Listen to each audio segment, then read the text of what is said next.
જિલ્લામાં આજે 10 તાલુકા મથકોએ ગ્રામ પંચાયતની ચૂંટણીની મતગણતરી શરૂ થઈ છે, ત્યારે અમરેલી તાલુકાના ગ્રામ પંચાયતની મતગણતરી પૂર્ણ કરાઈ છે।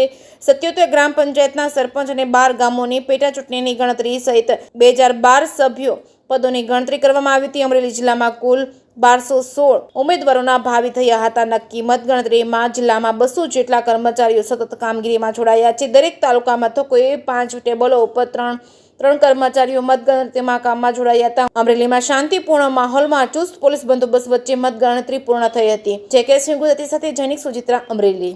હું એમએન સુખ, ઇન્ચાર્જ મામલતદાર અમરેલી ગ્રામ્ય। ગ્રામ પંચાયત સામાન્ય ચૂંટણીઓ જૂન 2025 અન્વયે અમરેલી તાલુકાની કુલ 6 ગ્રામ પંચાયતો માટે તારીખ 22/6/2025 રોજ મતદાન યોજાયેલું, જેની આજ રોજ મતગણતરી હાથ ધરવામાં આવેલ। અમરેલી તાલુકાની ગ્રામ પંચાયતો માટે કમાણી ફોરવર્ડ હાઈસ્કૂલ ખાતે મતગણતરી સેન્ટર નક્કી થયેલું, ત્યાં કુલ 6 ગ્રામ પંચાયતોની મતગણતરી આજ રોજ શાંતિપૂર્ણ રીતે પૂર્ણ થયેલ છે।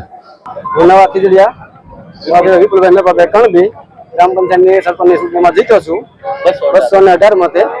ગામ લોકોનો આભાર માનું છું। સભ્યો પણ જીતા, વિકાસના કાર્યો ગામમાં જે પંચાયતના કામો છે। મારું નામ નિકુલ રમેશભાઈ માનણકા, ગામ નવા ખીજડીયા। મારા ફાધર 6 નંબર વોર્ડની ગ્રામ પંચાયતની ચૂંટણી લડતા હતા, તે 13 મતે વિજય થયેલ છે અને અમારી બોડી સંપૂર્ણ બહુમતી સાથે સરપંચ 218 મતે વિજય થયેલ છે। તે બદલ નવા ખીજડીયાના ગ્રામજનોનો ખૂબ ખૂબ આભાર માનું છું।